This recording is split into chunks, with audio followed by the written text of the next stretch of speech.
Back in the 40s, phosphate was being discovered throughout this entire area, including on the reservation. Private companies started coming to the reservation, talking with our past leaders about the possibility of mining here. Their promise was that we will mine and we will have royalties paid to you guys for whatever it is that they're taking out, mainly phosphate ore here on the reservation, and that they would reclaim, meaning put the land back. But of course, they did very little reclamation. There are still huge signs of the mining activity on the reservation, and then eventually became a Superfund site. These were two very large industrial plants. Simplot, of course, is still operating. It's a fertilizer plant, but FMC was the largest elemental phosphorus plant in the United States at the time.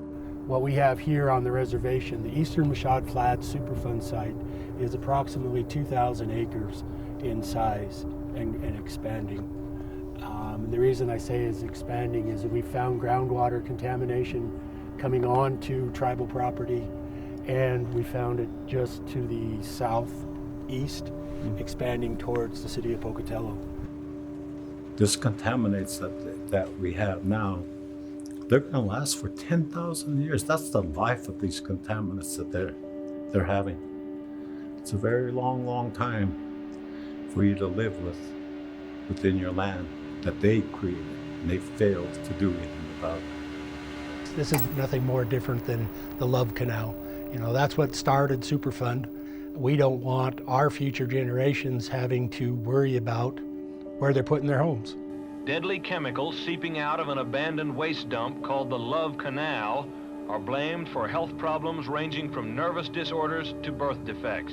For the first time, a national emergency is declared because of a chemical waste disaster. The burial of such wastes has been common in America for decades, but the problem, it turns out, is that the chemicals don't stay buried forever. They can drain out through the soil or sometimes even rise to the surface and move to nearby waterways, even into houses. The Love Canal is like the Sodom and Gomorrah. It should be walled off, and human habitation shouldn't be allowed. Like a radioactive dump, it will probably be uninhabitable for decades to come. And I believe this is going to be the situation with a wide range of other love canals, which we're belatedly recognizing all over the country. We put all our money into our home thinking that we were giving our children the gift of a good home and it would result in good health. And now what they're faced with is a lifetime of blood tests for possible liver damage and leukemia. And they tell you you're going to have to live there. I'm sorry, that way I feel is my family's going to die there, not live there.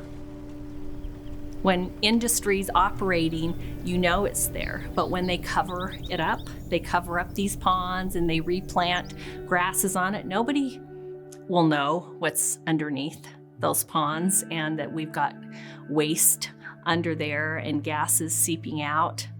These resources need to be cleaned up so tribal members can practice their cultural and customs that the treaty guaranteed their rights for.